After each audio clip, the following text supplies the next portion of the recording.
আজকের অনুষ্ঠান শুরু করার আগে বলার আগে কিছু কথা বলে নিই। গত 19শে ফেব্রুয়ারি আমরা ঠাকুর শ্রী শ্রী রামকৃষ্ণ পরমহংসদেবের 191তম জন্মতিথি উপলক্ষে পূজা অর্চনা যজ্ঞ আমরা যথাযথ বিধি অনুসারে আমরা করেছি। প্রসাদ বিতরণগুলো হয়েছে। আজকে অর্থাৎ 1 মার্চ আমরা সকাল থেকে প্রভাত ফেরি বের করব। বর্ণাঢ্য শোভাযাত্রা হবে, বিভিন্ন শিল্পী সব থাকবে। এই ঠাকুরের 191তম জন্মতিথি উদযাপন উপলক্ষে আমাদের সকালে যেরকম প্রভাত ফেরি রয়েছে, সেরকম বিকেলবেলা আমাদের অনুষ্ঠান রয়েছে ধর্মসভা। সেই ধর্মসভাতে ভক্তিপূর্বক গান থাকবে এবং প্রধান অতিথি থাকবেন মাননীয় পূজ্যপাদ শ্রী বলভদ্রানন্দজি মহারাজ। তিনি সহকারী সম্পাদক বেলুড় মঠ মিশন।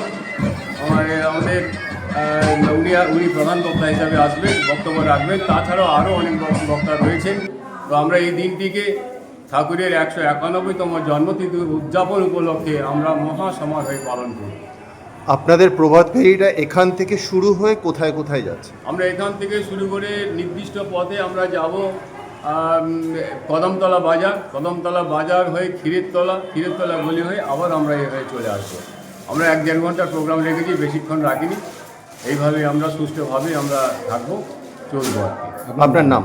আমার নাম অদ্বৈত কুমার মাইতি। ধন্যবাদ। এই পাঠচক্র শ্রীরামকৃষ্ণ পাঠচক্র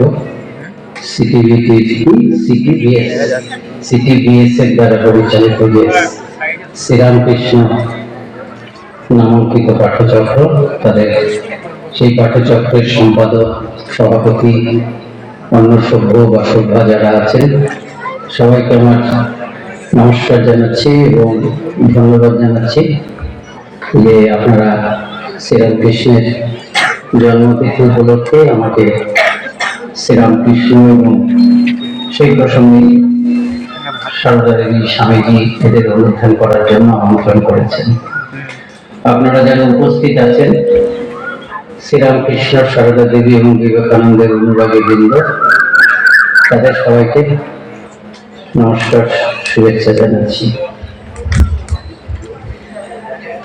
জ্ঞানের পরিধি আপনারা আমার প্রতি আমাকে সম্মানিত করার জন্য এরকম বলবেন যে উনি এসেছেন জ্ঞানের পরিধি বৃদ্ধি করব।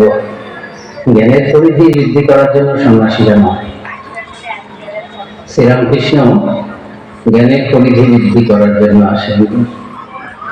তবে ঈশ্বর জ্ঞান, তিনি বলতেন যে পুঁথিগত জ্ঞান কোথায় কি হচ্ছে। আরেকটা কথা আছে, এই একই শব্দ থেকে এসছে কথাটা, সেটা হচ্ছে সাধ্য। সাধ্য মানে হচ্ছে সাধনা করে যাকে পাওয়া যায়। ধরুন এই তো মাধ্যমিক হায়ার সেকেন্ডারি পরীক্ষা হয়ে গেল, বোধহয় সিবিএসই পরীক্ষা হচ্ছে, এরপরে সব রেজাল্ট বেরোবে।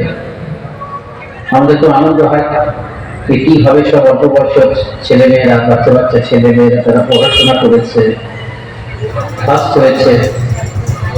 তা তাদের সাধ্য হচ্ছে, ছিল একদিন হায়ার সেকেন্ডারি বা মাধ্যমিক হয়েছে, তার সাধ্য হচ্ছে পরীক্ষাগুলো খুব ভালো করে। পরীক্ষার পড়াশোনাটা তাদের কাছে সাধনা, তো সাধনা করে যেটা পাওয়া যায় সেটা সাধ্য। ভগবান হচ্ছে চিরকালের সাধ্য বস্তু। সেই ভগবান মাঝে মাঝে মানুষ হয়ে আসে।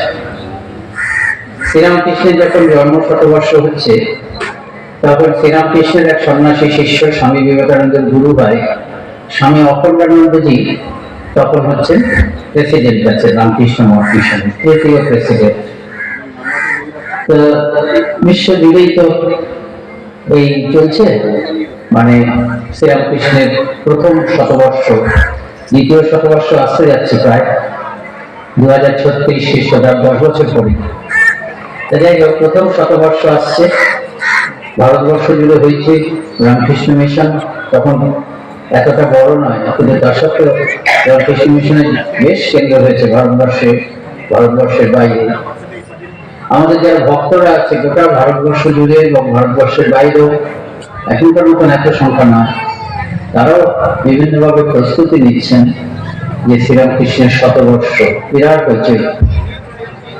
তা অখণ্ডানন্দজি মহারাজ এরা তো সিদ্ধ পুরুষ, তো এরা ঠাকুরকে দেখতে পেতেন, ঠাকুরের সঙ্গে কথা বলতেন। তার সামনে তিনি চিন্তা করছেন যে কিভাবে হবে প্রেসিডেন্ট, তো কিভাবে এই মহা উৎসব পালিত হবে। তা ঠাকুর তার সামনে এলেন একদিন, মানে দর্শন দিলেন। দর্শন দিয়ে বলে, আমার কি শতবর্ষ পালন করছে, আমার আবার শতবর্ষ কি, আমি কবে জন্মেছি? ভগবান তো জন্মান না,